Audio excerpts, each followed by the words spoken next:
Hey there everybody, welcome to Tucktuk, Trinkets, and Terrain. For this week's video, I decided I wanted to make something from a published adventure, and I settled on a room from Death House. For those of you unfamiliar, Death House is the intro adventure for the Curse of Strahd campaign book.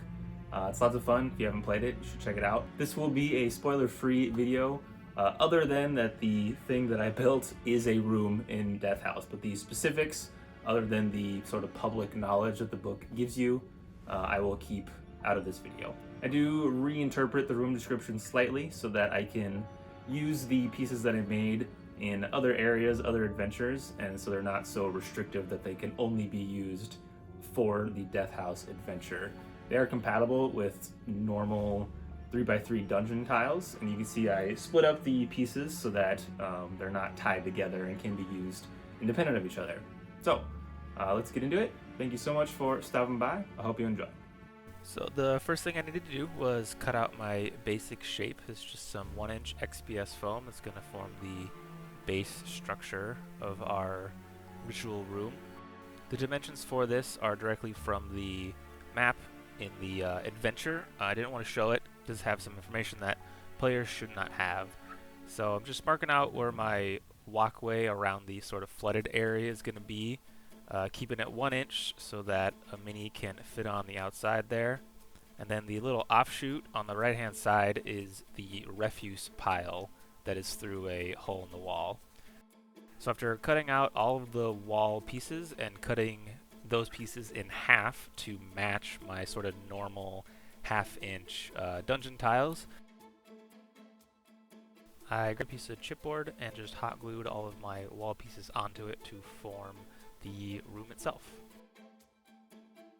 Once I cut off all my extra chipboard from the base, I cut out these 2 hexagons. These 2 octagons will stack to form the dais that the ritual table sits on. After texturing both of those, as well as the walls of the room with the aluminum foil to give it a nice stone texture, just measured out the center of my room and then glued down the 2 octagon pieces. Next up, I wanted to add some texture and visual interest to the floor, the lowest level. So these are super thin strips of XPS foam that I'm going to texture with the aluminum ball, and then I'm going to start to tear and just make random shapes of this, and then hot glue them down. This will sort of hint at what was once a stone floor at the lowest level of this room, but with time and water damage and whatnot, soil and other things have taken over and covered a lot of the stone, at least is my idea. So I just glued a bunch of those in until I thought it looked good and full enough without it being too overcrowded. I then made a quick and easy sort of texture paste out of some fine sand, some baking soda, as well as a little bit of brown paint and PVA glue. Then grabbed a ratty old paintbrush and just spread this out over all of the non-stone areas on the base level. Not being too careful. This is a flooded area, so dirt and whatnot are going to be spreading around as people walk through it and whatnot. Set that aside to dry, and then I grabbed my refuse pile piece. Using this little metal tool, it's got a hook on the end. I just dug out a depression in the middle of the tile itself where all the refuse is gonna be held. I then grabbed just a bunch of random bits and bobs, some beads, broken pieces of stuff, little bits of chain, leftover vines I had from my Spirit of the Forest build. And then I'm just gonna slop a whole layer of the texture paste onto my divot here, and then just push all of these random bits and bobs into it. Not going for anything in particular, I just wanted some different random shapes and pieces to give it a more distinct look. I'm also gonna throw in some of these oregano leaves that I use for flocking, just to give it some more, again, just some more different textures and whatnot. With some more texture paste thrown on top, I just mushed it around until it looked like a refuse pile. I then grabbed a chunk of dollar store foam board with the paper peeled off of both sides, measured and cut that to length, and then measuring out where the actual refuse pile is, I marked off where the hole in the wall will be. This hole is seen as the players walk into this room, which is why they know that this is a refuse pile. So I wanted to represent the hole in the wall on this smaller piece of terrain. With the hole marked out, I just tore a big chunk out of the foam here and then just made sure it fit well. And then with a sharp pencil, I just scored in some rough brick texture onto the foam board, and then added some weathering and cracks as well over that. Textured it with the aluminum ball and then hot glued that into place to create the refuse pile piece. After that, I grabbed some more of the texture paste and just spread that all over the front of this, as well as the whole edges. Now the foam board is pretty flimsy, so I cut a couple pieces of scrap chipboard, just hot glued those on the back to stiffen it up, make sure it's not gonna break if somebody handles it a bit too rough later or something. And you can see that toughens it up enough that I'm not too worried about it now. Alright, so back to the ritual room itself. Now there are pillars all around the edges of the center area. So I just cut a bunch of these skinny dowels to length, and then I'm just going to hot glue these in, 4 in each corner, and then 4 halfway between the other 4. Now these pillars are to scale via the picture in the adventure. I'm not sure why they're so skinny, but they were accurate, so I went with it. Next, I grabbed this little block of foam. This will become the altar, and then just using a ballpoint pen, I just freehand some sort of design on the top here. Not really going for anything in particular, just made something that I thought looked interesting and unique. These 2 outer circles are pressed in pretty deep. I was thinking maybe this is like where the blood or whatever collects, and then whatever ritual or magic spell that is going on here, they can use the collected blood for. The little ruins that I drew don't end up showing up down the road, which is fine. I figured I would try. They're pretty small, and I didn't end up pressing deep enough for them to show up later. After a quick stone texture with the aluminum, I hot glued that in the center of my octagon pieces. Once that was dried, it spread some more texture paste on the top layer of foam. You know, this is a messy room.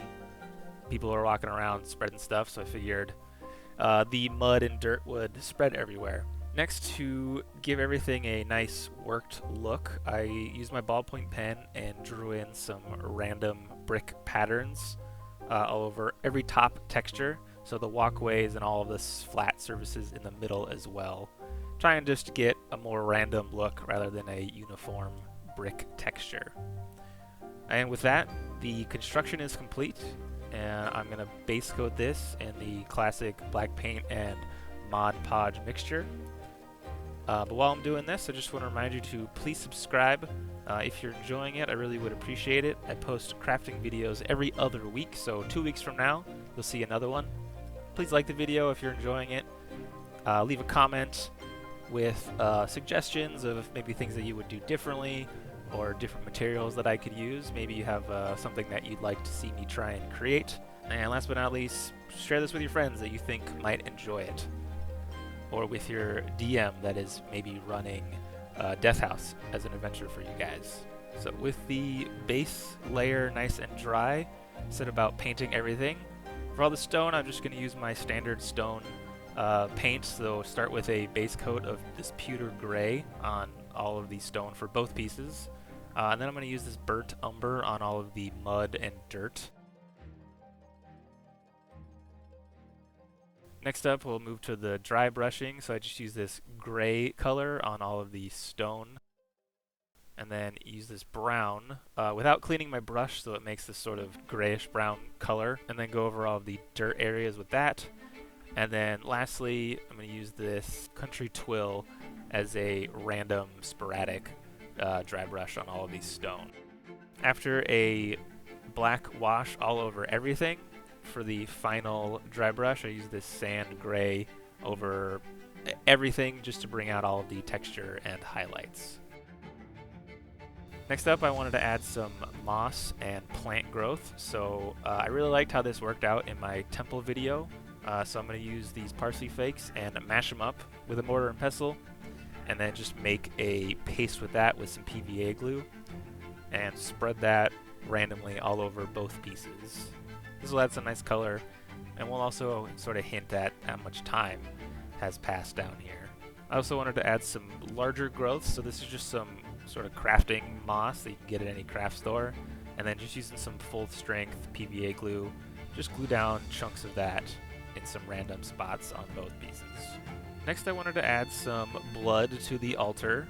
So this is just a really thinned down mix of red, black, and brown paint for some dried blood. So I just hit the altar with this, spreading it out, making it look like it's run down in a couple different areas, and then mixed up a brighter red and flick some of that over the place as sort of a fresher coat that's been more recent.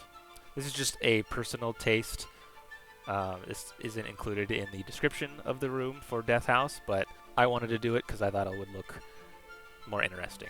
Next, I wanted to add a bunch of candles all over the place. So this candle making method I first saw at least from Iron Griffin Studios. It's really simple. You just take a paper cotton swab, cut off the ends, cut some random lengths out of it, and then I use these pins that get pushed through the center and then trim to length, and these create a nice wick for the candle. Super simple, really easy to do, and then I made just a whole bunch of these. I don't end up using all of these, but it's nice to have these on hand for other projects. To attach these, I use some tacky glue and just randomly place these all over the piece in the center on the outsides. I even threw a couple into where the water will be, like they had fallen in at some point. Now to paint these and also add some melted wax, I'm gonna mix up some of that country twill paint with some tacky glue and just slather that on to all of the candles as well as the area around the candle, like the wax has melted down. The tacky glue is very thick, so this is perfect for this. If you layer it on thick enough, it makes a really convincing layer of wax around the candles themselves. And then for the wicks, I wanted to have them lit. This could have been skipped, but just hit the wicks with a little bit of yellow, and then the very tips with a little bit of orange to give it a little flame. These are pretty small, so I wasn't too concerned about being super accurate, but you can see that it provides a nice convincing flame at the top of all the candles. And then the last step, probably the most important, the water. So this is what I use for water effects, this 2-part casting resin. It's easily available in my area and it's relatively cheap, so it's what I like to use. So I just mix that up in equal parts. And then to color it, I use these 2 alcohol inks. In my experience, this particular resin only really works with alcohol ink, so I've got a few colors on hand. Use this brown and this blue to give it a nice dirty color. You can see once it's all mixed up, it's a kind of a yellow-ish color, which is perfect in my opinion. So just gently pour that around, cover the entire bottom level as well as the very first step. And then I set that aside for 24 hours to dry. I also put a little bit of the resin on the refuse pile piece to give it some shine and a little bit of water. Here it is, all dry, and then here's the refuse pile with that water effect on there. As you can see, this is a lot shorter than it used to be. I figured that it should match up with my normal 3-inch tiles at this point, so I did that. Now to add some water ripples to my resin, I'm going to use this glossy Mod Podge. Again, this is a technique that I saw Iron Griffin Studio do. So you just kind of use a paintbrush and spread a thin layer around everything that would make sense to have, and then using a straw, just blow that and create some water ripples. I'm not the best at this, so it doesn't turn out perfect, but it adds texture to the water, so I'm happy with it either way. And with that, everything is complete. So here is both pieces finished as the players would see them as they come into the room while you're running Death House. I think it looks really nice. I'm really happy with the modularity of it for my own purposes. I've played through Death House before, and we're probably not going to run it again. So I think both of these pieces can be used in other spots, which is nice. Here's a little setup for you as well. This is not the Death House setup. This is just something that I threw together. So you can see maybe the players have followed this trail of blood, found a room full of discarded bodies, and then continuing to follow the trail of blood, pass by some traps, and then finally find their quarry, the cultist sacrificing some innocent civilian and beset upon by skeletons in the final room. Like I said, I'm really happy with how this turned out. If you're interested in seeing more of my projects, I do have an Instagram that you can check out. The link for that will be in the description. I post work in progress pictures, other things that I'm not necessarily doing videos on, things like that. And then if you're looking to pick up any simple terrain or accessories for your table, I do have an Etsy shop where I sell dungeon tiles and different things to go on them as well. The link for that will be in the description below as well. More than anything, thank you so much for stopping by. Hope to see you next time.